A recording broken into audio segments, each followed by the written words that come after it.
جس ہندو پر خواجہ غریب النواز کی ایک مرتبہ نگاہ پڑتی، جب تک وہ ہندو صاحب اسلام نہ ہو جاتا اس ہندو کو قرار نہیں ملتا تھا، بے قرار ہو جاتا تھا۔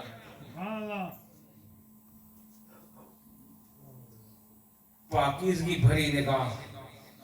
نگاہوں کا بڑا فیض ہوتا ہے نا، جس نگاہ کے اندر خدا بستا ہو، پاک نگاہ جب ہندوؤں کے دلوں پر پڑی، ہندوؤں کے پلید دلوں کو پاک کر دے، پلید دلوں کو پاک کر دے۔ جب تک ہندو کلمہ نہ پڑھ لیتا اسے قرار ہی نہیں ملتا، قرار ہی نہیں ملتا۔ تو دیکھتے دیکھتے مندر گرتے گئے، کفرستان کے اندر زلزلہ آ گیا، بھوچال مچ گیا، یہ کیا، یہ کون آ گیا ہے، یہ کیا ہو گیا ہے، ہمارے خدا ہم سے چھوٹ رہے ہیں، ہم سے روٹ رہے ہیں، یہ نیا خدا، یہ نئی آواز یہ کہاں سے آ گئی ہے۔ زلزلہ آ گیا پورے ہندوستان کے اندر۔ دیکھتے دیکھتے رام رام کرنے والوں سے رام کرنا چھوٹ گیا، دیکھتے دیکھتے مندر گرتے گئے، مساجد کی مینار بلند ہوتے گئے، رام رام کی آوازیں، رام رام کے صدائیں دھیمی پڑتی گئیں، رحیم کریم کی صدائیں بلند سے بلند تر ہوتی گئیں۔ اللہ اکبر، اللہ اکبر، اشہد ان لا الہ الا اللہ، اشہد انک رسول اللہ، اشہد ان محمد رسول اللہ، یہ صدائیں بلند ہوتی گئیں۔ یہ تھا فیضان خواجہ غریب النواز کا، کتابوں کے اندر موجود ہے کہ 90 لاکھ ہندو مسلمان ہو گئے۔ یہ میں اپنی بات نہیں کر رہا، کتاب کے اندر پڑھ کر کہہ رہا ہوں، 90 لاکھ ہندو مسلمان ہو گئے۔ آج دکھائیں ایسی تبلیغ، ایسی تبلیغ کی خواجہ غریب النواز نے ہندوستان کے اندر کہ اس تبلیغ کے بعد اس تبلیغ کی مثال ملنا ہی مشکل ہے۔ تبلیغ خواجہ غریب النواز نے تبلیغ دکھائی، آج تبلیغ سنائی جا رہی ہے، آج تبلیغ سنائی جا رہی ہے۔